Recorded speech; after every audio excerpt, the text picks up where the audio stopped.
كتاب الله كتاب الله. قل اعوذ برب الفلق من شر ما خلق.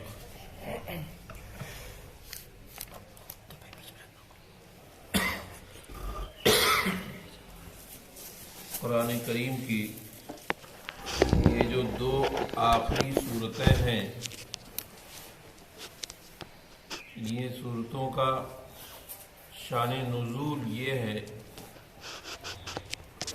حضور اکرم صلی اللہ تعالی علیہ وسلم کے اوپر لبید بن عاصم یہودی نے جادو کیا تھا. کیا نام اس کا؟ لبید بن عاصم یہودی. اس شخص نے رسول اللہ صلی اللہ علیہ وسلم پر جادو کیا تھا اور اس جادو کی وجہ سے حضور علیہ الصلوۃ والسلام کے اوپر اس قدر بوجھ تھا، گویا کہ آپ کا پورا بدن بدھا ہوا تھا، آپ بہت سخت تکلیف محسوس کر رہے تھے. اس پریشانی میں رسول اللہ صلی اللہ علیہ وسلم نے دعا فرمائی تھی، یا اللہ میرے اوپر سے یہ پریشانی ختم کر دیجیے، اور جو واقعہ ہے، جو بیماری ہے، اس سے مجھے مبتلا فرمائیے. تو اللہ کے رسول صلی اللہ علیہ وسلم کو باقاعدہ دو فرشتوں کے ذریعے سے مبتلا کیا گیا. حضور علیہ السلام آرام فرما رہے تھے. آپ کے آرام فرمانے کے دوران حضور نے خواب میں دیکھا دو فرشتے حاضر ہوئے ہیں رسول اللہ صلی اللہ علیہ وسلم کے پاس، اور ایک فرشتہ دوسرے سے سوال کر رہا ہے. فرشتہ سوال کر رہا ہے کہ بھئی ان کو کیا ہو گیا، یعنی رسول اللہ صلی اللہ علیہ وسلم کو کیا ہوا ہے؟ تو دوسرے فرشتے نے کہا کہ ان کے اوپر جادو ہوا ہے. پھر اس کے بعد اس فرشتے نے سوال کیا کہ اگر جادو ہوا ہے تو اس جادو سے نکلنے کی شکل کیا ہے؟ کون سی شکل ہے جس کی بنا پر ان کو جادو سے نکلنا ہو جائے اور اس کی تکلیف سے ان کو نجات مل جائے؟ تو فرشتے نے یہی دو صورتوں کے بارے میں وضاحت کیا، اور اس کے بعد حضرت جبریل علیہ السلام یہ دو صورتیں لے کر کے آ گئے، اور یہ جو جادو کیا گیا تھا وہ حضور علیہ السلام کے گھر میں ایک خادم رہا کرتا تھا. اس خادم کے ذریعے سے حضور علیہ السلام کی استعمال شدہ کنگھی منگائی گئی اور اس میں حضور صلی اللہ علیہ وسلم کے بال موجود تھے. تو اس کنگھی کو منگایا گیا جس سے حضور کے بال نکالے گئے، اور اس کے بعد موم کا ایک مجسمہ رسول اللہ صلی اللہ علیہ وسلم کا بنایا گیا، اور مجسمہ بنا کر کے اس میں سوئیاں 11 سوئی چبھوئی گئی، اور بکری یا بھیڑ کی آنت کا بنا ہوا تانت ہوا کرتے ہیں. آنت ہی کا ایک حصہ ہوتا ہے، اسی سے تانت بناتے ہیں، رسی نما بناتے ہیں. اسی رسی نما کی 11 گرہیں لگائی گئی، اور 11 گرہیں لگانے والے عاصم لبید بن عاصم یہودی کی بیٹیاں تھیں. وہ گرہیں لگا کر باقاعدہ پھونکتی تھی اس کے اوپر. تو حضرت جبریل علیہ الصلوۃ والسلام نے یہ 2 صورتیں رسول اللہ صلی اللہ علیہ وسلم کو دیا اور فرمایا کہ یا رسول اللہ آپ ایک ایک آیت پڑھتے جائیے. حضور ایک آیت پڑھتے اور گرہ کو کھولتے تو حضور علیہ الصلوۃ والسلام کو آرام ملتا چلا جا رہا. یہاں تک کہ جب 11 آیتیں، یہ دونوں صورتیں ملا کر کو 11 آیتیں ہیں، دونوں صورتیں ملا کر 11 اور 11 ہی گٹھی ماری گئی تھی. لہذا ہر گٹھی کے کھولتے وقت ایک آیت پڑھی گئی جس سے حضور علیہ الصلوۃ والسلام کو سکون ملتا رہا. یہاں تک کہ جب 11ویں گٹھی کھلی ہے حضور فرماتے ہیں ایسا لگ رہا تھا جیسے میرا جسم کھل گیا، مجھے کوئی اب تکلیف باقی نہیں رہی. تو جادو کرنے کے بعد اس کو ایک کنویں میں ڈالا گیا. تو حضرت جبریل علیہ الصلوۃ والسلام کے ذریعے سے اللہ تعالیٰ نے ساری رہنمائی کی اور جو فرشتے وہ خواب میں آئے تھے جو دکھا رہے تھے وہ سب کچھ بتائے کہ جادو کرنے والا فلاں ہے اور جادو کر کے اس نے فلاں کنویں میں ڈالا ہے. لہذا آپ وہاں سے نکلوائیے، نکلوانے کے بعد دیکھیے، پھر اس کے بعد یہ صورتیں پڑھتے چلے جائیے.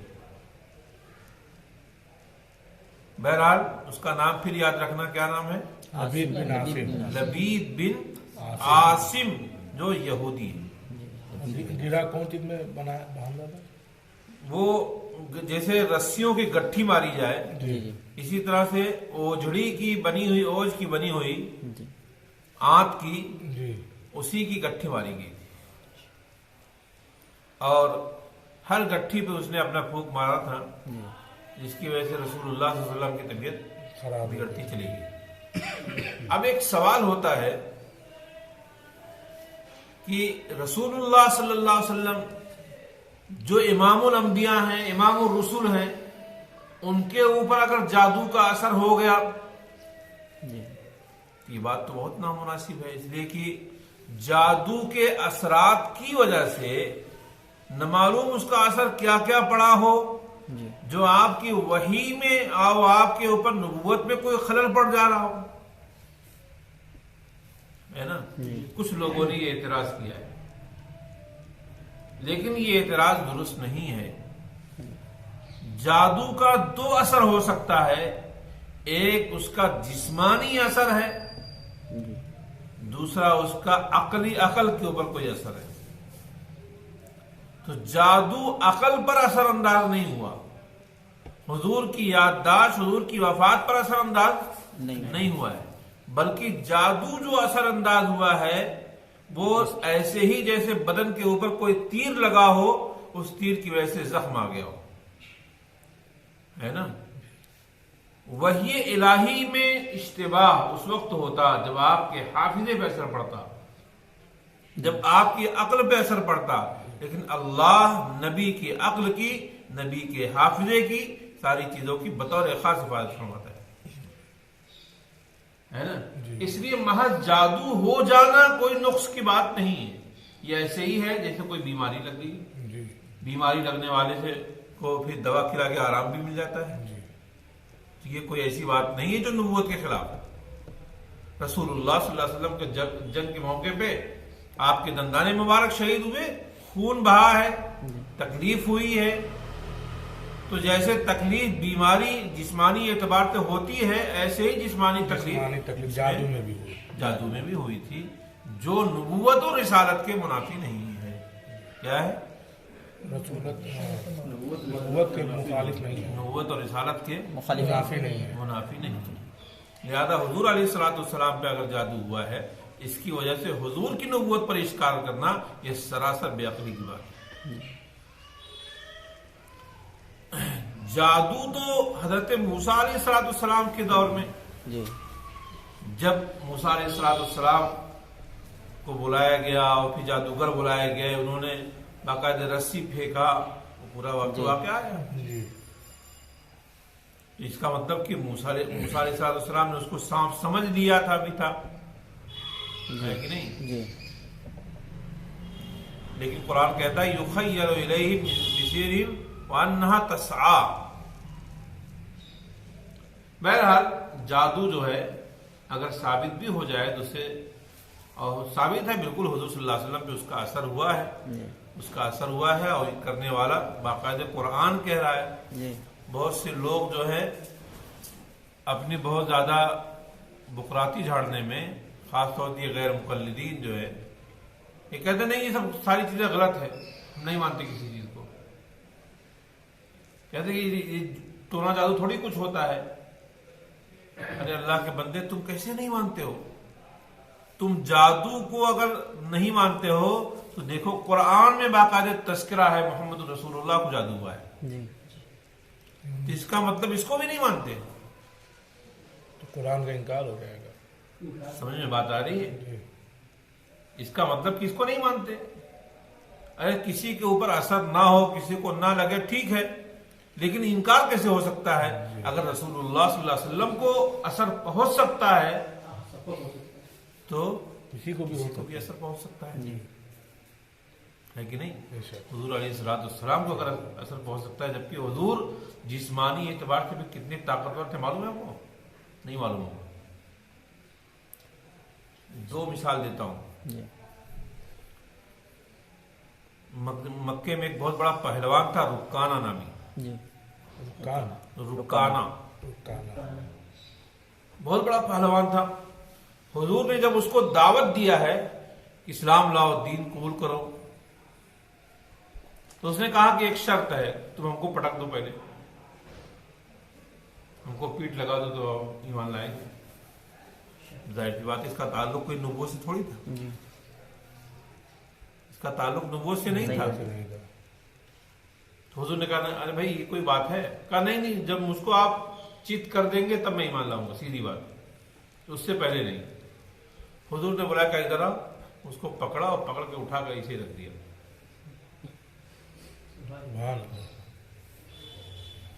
جیسے کوئی چڑیا آدمی اٹھا کر کے پھینک دے، اسی طریقے سے. اب وہ جب گرا تو کہہ رہے کہ میں جاگ رہا ہوں کہ میں سو رہا ہوں، یہ حقیقت واقعہ ہے کہ میں خواب دیکھ رہا ہوں. کتنی آسانی سے. کہا ایسا بھی ہو سکتا ہے؟ کہا یا محمد میں نہیں مانوں گا، لگتا ہے میں سو رہا تھا، پھر سے کرو تو جانے. حضور نے پھر اٹھایا، اٹھا کر پھر ایسے اٹھا کر رکھ دیا. 3 مرتبہ حضور نے ایسے ہی کر دیا. اس نے کہا کہ لگتا ہے تم نے میرے اوپر جادو کر دیا. اس کو چونکہ ماننا نہیں تھا، اس کے مقدر میں ہدایت بھی تھی، اس نے کیا کہا؟ جادو کر دیا، میرے اوپر جادو کر دیا. ایک واقعہ تو یہ ہے، حضور نے جادو تو نہیں کیا تھا. جی طاقت. تو 40 مردوں کی طاقت جس کو ہو، ہے نا. دوسرا واقعہ، رسول اللہ صلی اللہ علیہ وسلم نے جب حج کیا ہے تو حج کے سفر میں آپ جا رہے ہیں، احرام باندھنے سے پہلے مسنون ہے کہ اگر ساتھ میں بیوی ہو تو احرام باندھنے سے پہلے بیوی سے ملاقات یعنی ہم بستری آدمی کر لے. یہ مسنون ہے. کیوں؟ اس لیے کہ احرام باندھنے کے بعد جب تک کھلے گا نہیں تب تک ساری چیزوں کی ممانعت ہے نا. اور انسان کا بشری تقاضا ہوتا ہے، بسا اوقات اس کے تقاضے میں ابھار ہوتا ہے، اس لیے جو ہے وہ کیا کرے؟ ملاقات کر لے. حضور علیہ الصلوۃ اور ربیع الاول کی زیادہ صحیح روایت کے اعتبار سے 8 تاریخ کو آپ دنیا سے چلے گئے. سمجھ بات آئی؟ تو کل 2.5 مہینہ مان لو، 3 مہینہ مان لو. تو حضور 63 سال کی عمر میں آپ کو مردانہ طاقت کتنی تھی معلوم ہے آپ کو؟ جس کو جنسی طاقت کہتے ہیں، مردانہ طاقت کہتے ہیں. حضور جا رہے ہیں تو اب احرام باندھنے سے پہلے 9 بیویاں ہیں، تو حضور کسی ایک بیوی سے ملاقات کر لیتے، بات ہو جاتی. حضور کی تو بات مسنونیت ادا ہو جاتی، لیکن ان بیویوں کی تو نہیں ہوتی. حضور نے ایک رات میں ساری بیویوں سے ملاقات کی. ایک رات میں ساری بیویوں سے حضور نے ملاقات کی، اس کے بعد آپ نے احرام باندھا۔ اور اس کا اندازہ لگاؤ کہ رسول اللہ صلی اللہ علیہ وسلم کو کتنی طاقت اللہ نے دیا۔ تو اب اگر حضور علیہ الصلوۃ والسلام جو کہ امام الانبیاء ہیں، امام الرسل ہیں، اتنی زیادہ اللہ نے ان کو قوت جسمانی بھی عطا فرمائی ہے، اس کے باوجود اگر حضور کے اوپر جادو کا اثر ہو گیا تو آج کے دور میں کون ہے 1400 سال کے بعد جو اپنے کو محمد رسول اللہ صلی اللہ علیہ وسلم کا مقابلہ کرے اور کہے کہ ہمارے اوپر تو جادو کا اثر ہو ہی نہیں سکتا اور سب ساری باتیں فالتو ہیں۔ اس کا مطلب یہ ہے کہ یہ جو شور غل کر رہا ہے اس کو نہ عقل ہے نہ علم ہے، اور اسی طرح سے وہ انکار کر دیتا ہے کہ یہ سب دعا تعویذ جو ہے یہ سب بھی ڈھونگ ہے، اس کی کوئی حقیقت نہیں ہے۔ باقاعدہ لکھا ہے غیر مقلدین نے یہ سب شرک ہے کہ نہیں؟ اس کو شرک لکھا ہے، لیکن خیر جب بات ان کی، میں تو چونکہ آپ کو پڑھا رہا ہوں، اگر جب بات ان سے مناظرے کی آتی ہے تب میں غیر مقلد علماء کے تعویذ کی کتابیں پیش کر دیتا ہوں۔ اگر تعویذ بنانا تعویذ دینا شرک ہے تو تمہارے علماء نے یہ کیا کر رکھا ہے؟ اس کا مطلب یہ ہے کہ تمہارا فتویٰ ہمارے اوپر، ہم تمہارا فتویٰ مانیں گے نہیں، تم تو مفتی بے قلم دان ہو، تمہارا فتویٰ تو ہم مانیں گے نہیں، لہذا تمہارا فتویٰ جب ہم نہیں مانیں گے تو تمہارے علماء نے کیا لکھ رکھا ہے، تمہارے علماء نے کیا بیان کیا ہے؟ جب تمہارے علماء خود تعویذ دے رہے ہیں باقاعدہ تو اس شرک کے سب سے پہلے مرتکب تو تم ہوئے، لہذا تمہارے فتوے کے اعتبار سے بڑے بڑے غیر مقلد عالم نواب وحید الزماں وغیرہ خود مشرک ہو جائیں گے۔ ان لوگوں کی کتاب ہے باقاعدہ تعویذ کے سلسلے میں ان کی کتابیں موجود ہیں۔ اصل میں ہوتا یہ ہے کہ یہ گفتگو عام جاہل لوگوں سے کرتے ہیں۔ ہمارے گاؤں میں غیر مقلد ہے لیکن بیچارہ بہت سے لوگ اس سے کہتے ہیں مولانا سے ملے گا، نہیں مولانا سے نہیں ملیں گے، مولانا سے نہیں ملے گا، اور سب سے ملیں گے وہ، اس لیے کہ جب بھی ہم سے ملا بس 5 منٹ نہیں لگتا ہے خاموش۔ ہم ایک مرتبہ ایک بارات میں گئے تھے تو ایک صاحب یہیں کے وہ سہرا پڑھنے کے لیے اس بارات میں گئے، ایک قاری صاحب ہیں سہرا پڑھتے ہیں، نعت پڑھتے ہیں، تو جو غیر مقلد ہمارے گاؤں کو اسی کے بھانجے کی شادی تھی، تو اب اصرار کرنے لگے غیر مقلد صاحب ان سے، قاری صاحب سے، اچھا بتائیے کس حدیث میں آیا ہے سہرا پڑھنا، جو آپ نے سہرا پڑھا کس حدیث میں آیا ہے؟ اتفاق سے اس وقت میں استنجا وغیرہ کرنے چلا گیا تھا، میں تھا نہیں وہاں، میں فارغ ہو کے جیسے ہی آ رہا ہوں، جب اس نے دیکھا کہ میں آ رہا ہوں بس بھاگنا شروع کیا،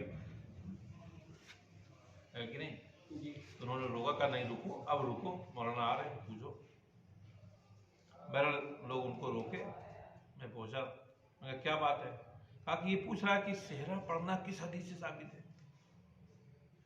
میں نے کہا کہ یہ جو قاری صاحب ہے ان کا تو یہ دعویٰ ہی نہیں ہے کہ میری ہر بات حدیث سے ثابت ہوتی ہے، یہ دعویٰ تو تم لوگوں کا ہے۔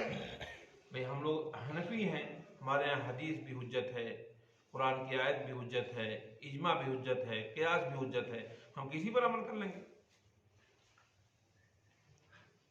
ہے نا؟ حالانکہ شادی کے موقع پہ اشعار پڑھنا تو ثابت ہو جائے، حضور کے زمانے میں بچیاں پڑھتی تھیں اشعار، بہرحال میں ادھر نہیں گیا، میں کہا کہ یہ تو اہل حدیث میں نہیں ہے، لہذا انہوں نے دعویٰ ہی کب کیا ہے کہ میری ہر بات قرآن اور حدیث سے ثابت ہے، ہے کہ نہیں؟ دعویٰ تو تمہارا ہے نا، کہاں ہمارا دعویٰ ہے، کیونکہ یہ تو تم کو دلیل دینی چاہیے کہ تم بارات کس حدیث کے اعتبار سے آئے ہو، بارات میں آئے ہو نا، ذرا وہ حدیث دکھاؤ کہ رسول اللہ صلی اللہ علیہ وسلم کسی صحابی کی بارات کرنے گئے تھے۔ تمہارا دعویٰ ہے کہ میں جو کام کرتا ہوں یا قرآن سے ہوتا ہے یا حدیث سے ہوتا ہے، تو ان کو تو چھوڑو، انہوں نے دعویٰ ہی نہیں کیا کہ میری ہر بات قرآن و حدیث سے ہے، تمہارا جو دعویٰ ہے تم اپنے دعوے کے اعتبار سے کتنا اتر رہے ہو؟ کہ ہم اسی لیے آپ سے ملنا نہیں چاہ رہے، اس لیے کہ ملنا کیوں چاہیں گے؟ اس لیے کہ بخار آ جاتا ہے کہ تو معاملہ گڑبڑ ہو گیا۔ بہرحال دعا تعویذ کے سلسلے میں ایک بہت بڑا واقعہ مجھے یاد آیا۔ دعا تعویذ ہمارے والد صاحب بھی کیا کرتے تھے۔ تو دبئی میں ایک غیر مقلد مولوی تھا پرتاپ گڑھ کا، جی وہ باقاعدہ حضرت مولانا قاسم صاحب ناناتوی کے خلاف تقریر کرتا تھا۔ ہوتا ہے نا، جو آدمی کم حیثیت ہوتا ہے وہ بڑوں کا انگوش نمائی کرتا ہے، یاد رکھنا اس کو۔ کیوں؟ اس لیے کہ وہ سوچتا ہے، جیسے مثال کے طور پہ ملا ٹولہ کی مسجد میں پیشاب کر دیا ایک آدمی نے، ایک مثال دے رہا ہوں، تو کم سے کم دنیا میں جانے جانا یہ کون کام یہ کام کیا ہے، فلاں کیا ہے، کم سے کم بدنامی ہی میں دنیا جان تو لے گی، ہے کہ نہیں؟ جیسے حضرت مولانا ظفر صاحب، اللہ ان کو صحت و عافیت کے ساتھ دیر تک باقی رکھے، حضرت مولانا حسنین صاحب، یہ بزرگ والدین ہمارے جامعہ حسینیہ میں مولانا توفیق صاحب، یہ سب اللہ والے لوگ ہیں، بزرگ لوگ ہیں، اللہ ان سب کو دیر تک باقی رکھے۔ اب اس کے بعد فلاں صاحب، وہ مولانا توفیق صاحب کو گالی دے رہے تھے، اب اس کے بعد مولانا ظفر صاحب کو برا بھلا کہہ رہے تھے، گالی دے رہا تھا۔ تو چونکہ اور جاننے کی کوئی وجہ تو ہے نہیں اس کو کہ دنیا اس کو جانے، کون وہ جو گالی دے رہا تھا، اسی سے اس کا تعارف ہو جائے گا۔ بھائی ابو جہل کو جاننے کی کیا وجہ ہے؟ جی بہت بزرگ آدمی تھا، بہت نیک آدمی تھا، دشمن رسول، تو حضور کے ساتھ دشمنی میں نام لگا تو بھی مشہور ہو گیا، ہے کہ نہیں؟ نام لگا کس میں؟ دشمنی میں لگا، تب بھی مشہور ہو گیا وہ۔ بہرحال تو وہ شخص جو ہے مولانا قاسم ناناتوی اور مولانا گنگوہی کو روز برا بھلا کہتا تھا۔ اتفاق سے ایک جنات جو مولانا قاسم ناناتوی مولانا گنگوہی دونوں کا شاگرد تھا، اس نے ایک روز ان کا بیان سن لیا، اس نے فیصلہ کر لیا کہ ان کو ہم مزہ چکھائیں گے۔ اس کے بعد ایک دن کیا یہ رات پہ یہ لوگ سو رہے تھے گھر میں، ان کی بچی، جوان بچی کو اٹھایا اور گھر کے باہر لے جا کر روڈ کے پاس سلا دیا۔ اس کے لیے کیا دقت کی بات ہے سب؟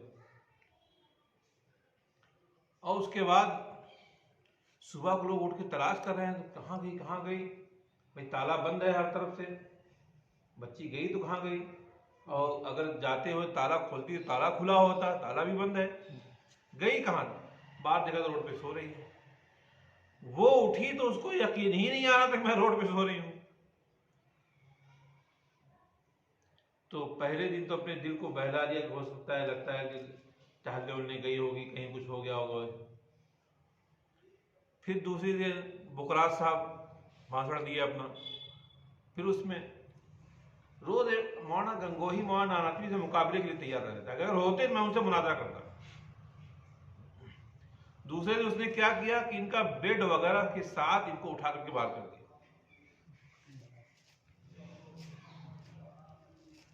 اب جب دیکھ رہے تو اب ان کو سمجھ میں آیا کہ یہ خواب نہیں ہے، حقیقت ہے۔ اب ان کی حالت خراب، اب کریں تو کیا کریں؟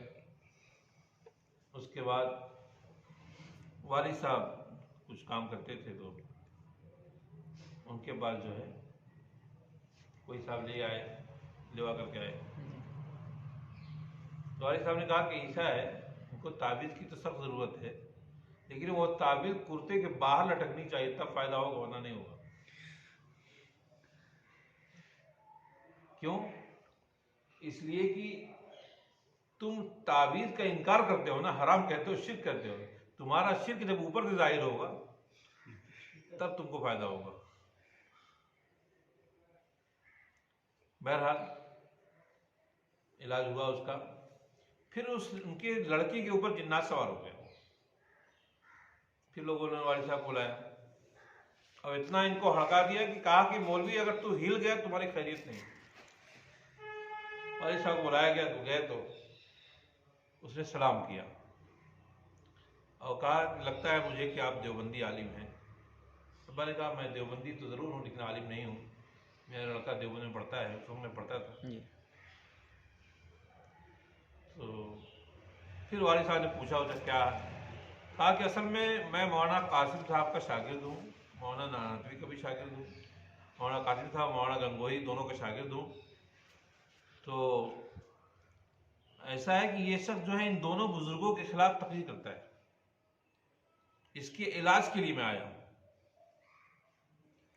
پہلے تو یہ سب باتیں سنے بھی نہیں تھے، اور جب سنے تو ابا نے کہا کہ بڑی خوشی ہوئی آپ سے ملاقات ہوئی کہ آپ مولانا کے شاگرد ہیں. بس ذرا سا افسوس یہ ہوا کہ غیر محرم کے اوپر آئے. آپ اتنے بڑے عالم کے شاگرد ہیں، یہ تو خوشی ہوئی کہ ہمارے بزرگوں کے شاگرد ہیں، لیکن غیر محرم پہ آئے تھوڑا ہم لوگوں کو شرمندگی ہوگی. اب اس کے بعد جو ہے کہا کہ یہ تو آپ نے بات صحیح کہا. تو کہ مجھے کیا کرنا چاہیے؟ آپ چلے جائیے. کہا لیکن اس کا علاج کیسے ہوگا؟ کہ اس کا علاج تو بہت آسان ہے، جس دن یہ خلاف بولے ان کو اٹھاؤ پھر سمندر میں ڈال دو. جس دن یہ خلاف بولے بس ان کو وہیں سے اٹھاؤ سیدھے پھینک دو. اب اس کے بعد اس نے کہا ٹھیک ہے میں آپ کے بیان میں رہوں گا، روز بیان میں رہوں گا. اب صاحب جو ہے اس وقت سے اتنا بدلے کہ روزانہ مولانا قاسم صاحب کی تعریف پہ تقریر ہونے لگی کہ بہت بڑے عالم تھے، بہت بڑے بزرگ تھے. اب یہی سب روز تقریر شروع ہے. بہرحال دیکھیے دعا تعویذ بالکل درست ہے نا، لیکن کوئی شرکیہ عمل رہے گا تو شرک ہو جائے گا. جی شرکیہ عمل کے ذریعے سے کوئی آدمی کام کر رہا ہے تو شرک ہے. شرک ہے. لیکن نفس دعا تعبیر، ایک واقعہ سن لو. رسول اللہ صلی اللہ علیہ وسلم کے ایک صحابی کے بعد ایک صاحب آئے، کہا کہ ہم کو یہ تکلیف ہے. انہوں نے کوئی دعا پڑھ کے پھونک دیا اور ان کو آرام مل گیا. دوبارہ دوسرے دن وہ بکری لے کر کے ان کو دیے. اس زمانے میں پوری بکری مل جاتی تھی. جی تو بکری لے کر کے دیے، انہوں نے کھایا. دوسرے دن حضور کے پاس ملنے کے کہا یا رسول اللہ فلاں مرض کے لیے جو آپ نے دعا بتائی تھی ایک صاحب کو میں نے پھونک دیا تھا، بہت آرام ہوا، اور وہ بکری لا کر کے دیے تھے. حضور نے کہا بھائی اس میں ہمارا بھی تو حصہ تھا، تم اکیلے ہی مار گئے. اس سے ثابت ہوا کہ اگر کوئی آدمی کسی دعا تعویذ کے بعد اگر اس کو کچھ ہدیہ بھی پیش کیا جاتا ہے تو وہ بھی ممنوع نہیں. میں نے بتائی وہ بھی ممنوع نہیں ہے. بلکہ وہ بھی درست ہے کہ نہیں. لیکن بہرحال جو بدماش ہوتے ہیں وہ طرح طرح کی چیزیں پیش کرتے رہتے ہیں. بہرحال یہ جو دو صورتیں ہیں، ان دو صورتوں کے بارے میں ایک چیز یاد رکھیے گا کہ حضرت عبداللہ ابن مسعود رضی اللہ تعالیٰ عنہ نے جب قرآن کی کتابت ہو رہی تھی تو ان دو صورتوں کو لکھنے سے انکار کر دیا. کہا ان کو نہیں لکھا جائے گا. کہا اس لیے کہ یہ تو حضور کی شفا کے لیے نازل کی گئی تھی، یہ چیز کلام اللہ ہے، لیکن اب مصحف میں سے ہے کہ نہیں، قرآن میں سے ہے کہ نہیں ہے. وہی الہی تو ہے لیکن قرآن میں سے ہے کہ نہیں ہے. تو حضرت صدیق اکبر نے بتایا کہ نہیں، یہ قرآن ہی میں سے ہے اور اس کو باقاعدہ لکھا جائے گا. اس لیے حضرت عبداللہ ابن مسعود سے کہیں کہیں انکار ملتا ہے. یہ دونوں صورتیں جو ہے صرف علاج کے لیے آئی تھی، اس لیے ان کو شامل نہ کیا جائے، لیکن ان کو شامل کیا گیا اور بالاتفاق یہ شامل ہے. سمجھ بات آئی؟ جی قل اعوذ برب الفلق، آپ کہہ دیجئے کہ میں پناہ چاہتا ہوں فلق کے رب سے، یعنی صبح کے رب سے. من شر ما خلق، ان تمام چیزوں کے شر سے جس کو اس نے پیدا کیا. ومن شر غاسق اذا وقب، رات کی تاریکی سے جبکہ وہ چھا جائے. ومن شر النفاثات فی العقد، اور پھونک مارنے والیوں کے شر سے. یہ پھونک مارنے والیاں جو تھیں جی یہ اس کی بیٹیاں یہ جادو کر رہی تھی. جی بعض جگہ لوگوں نے لکھا ہے کہ اس کی بیویوں نے کیا تھا، بعض جگہ ہے کہ لبید بن عاصم نے کیا تھا جادو، جی تو صحیح بات ہے کہ گھر میں یہ کاروبار ہوتا تھا جادو کا، اس میں سب شریک رہتے تھے، سب کا کام بٹا رہتا تھا، تم یہ کر دو، تم وہ کر دو، تم وہ کر دو، جی سمجھ آتا ہے؟ اور حاسدین کے حاسد کے شرط ہے جبکہ وہ حسد کرے. قل اعوذ برب الناس، آپ کہہ دیجئے کہ میں پناہ چاہتا ہوں لوگوں کے رب سے اور لوگوں کے بادشاہ سے، لوگوں کے معبود سے، وسوسہ ڈالنے والوں کے شر سے، جو لوگوں کے دلوں میں وسوسہ ڈالتا ہے، جنات، چاہے وہ جناتوں میں سے ہو یا انسانوں میں سے ہو، ہے نا. جی بہرحال کوئی آیت چھوٹ گئی کیا؟ من شر الوسواس الخناس، ہیں؟ خناس کہتے ہیں شیطان پیچھے بھاگنے والے، جی تو اس لیے کہ پیچھے بھاگنے والے کے شر سے، یعنی شیطان کے سامنے جب اللہ کا ذکر کیا جاتا ہے تو وہ پیچھے بھاگنے کی کوشش کرتا ہے، اسی واسطے اس کو خناس کہا گیا ہے نا. بہرحال یہ دونوں صورتیں جو ہیں، یہ صورتیں